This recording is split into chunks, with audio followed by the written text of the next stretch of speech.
بسم اللہ الرحمن الرحیم۔ السلام علیکم ورحمۃ اللہ وبرکاتہ۔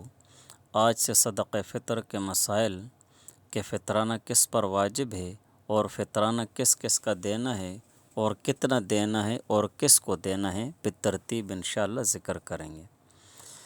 فطرانے کے متعلق جاننے سے پہلے یہ جانیں کہ زکوٰۃ کے واجب ہونے کے لیے 4 چیزیں ہیں۔ نمبر 1 سونا، نمبر 2 چاندی، نمبر 3 نقد مال، نمبر 4 مال تجارت۔ اور فطرانہ و قربانی کے لیے بھی یہ 4 چیزیں ہیں۔ البتہ فطرانے اور قربانی میں ان 4 چیزوں کے ساتھ ایک 5ویں چیز بھی ملائی جاتی ہے اور وہ ہے ضرورت سے زائد سامان۔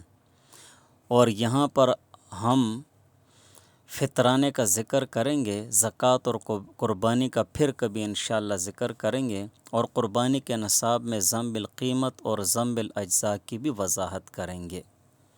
صدقۃ الفطر کا ذکر۔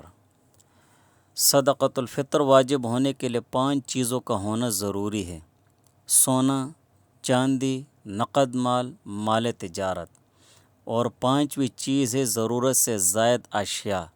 اگر کسی کے پاس 7.5 تولے سونا ہے تو فطرانہ واجب ہے، یا 52.5 تولے چاندی ہے تو فطرانہ واجب ہے، یا 52.5 تولے چاندی کی قیمت کے برابر نقدی ہو، یا 52.5 تولے چاندی کی قیمت کے برابر مال تجارت ہو تو فطرانہ واجب ہے۔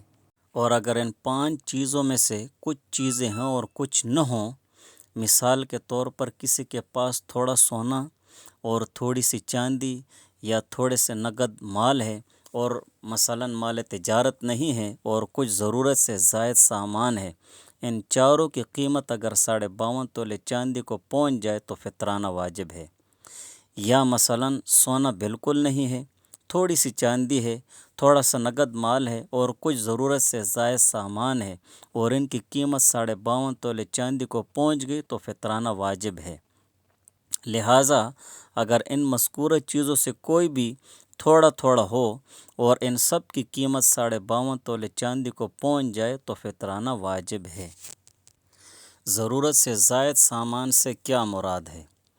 ضرورت سے زائد سامان وہ ہے جو روزمرہ زندگی سے زائد ہو، چاہے وہ گھر ہو یا ڈیکوریشن کا سامان ہو، یا ایسا سامان ہو جو 24 گھنٹے میں کسی وقت بھی استعمال میں نہ آتا ہو، نہ لایا جاتا ہو، یا وہ چیزیں جو پرانی یا خراب ہونے کی وجہ سے ویسے ہی گھروں میں پڑی رہتی ہوں اور قیمت بھی رکھتی ہوں، جیسے فالتو مشینیں، بیکار سامان اور فرنیچر وغیرہ۔ یہ سب چیزیں ضرورت سے زائد ہیں۔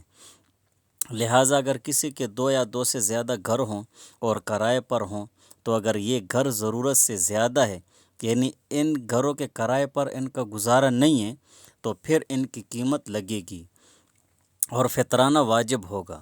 اور اگر ضرورت سے زائد نہ ہوں، یعنی ان کے کرائے پر ان کا گزارا ہوتا ہو، تو پھر قیمت نہیں لگے گی، بلکہ کرایہ اگر نصاب چاندی کی قیمت کو پہنچ جائے تو فطرانہ واجب ہوگا، ورنہ واجب نہ ہوگا۔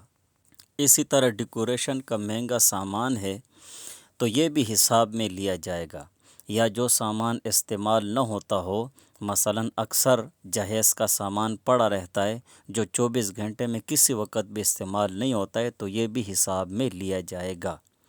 لہٰذا گھر میں جتنے افراد ہوں، ان سب کی ذاتی ملکیت میں جو ہو اس کا حساب کیا جائے گا۔ جس کا حساب 52.5 تولے چاندی کو پہنچ گیا، بس اس پر فطرانہ واجب ہو گیا۔ اب جس شخص پر شرعی طور پر فطرانہ واجب ہو گیا تو ایسے شخص پر زکوٰۃ تو نہیں ہے، لیکن ایسا شخص زکوٰۃ و فطرانہ لے نہیں سکتا ہے۔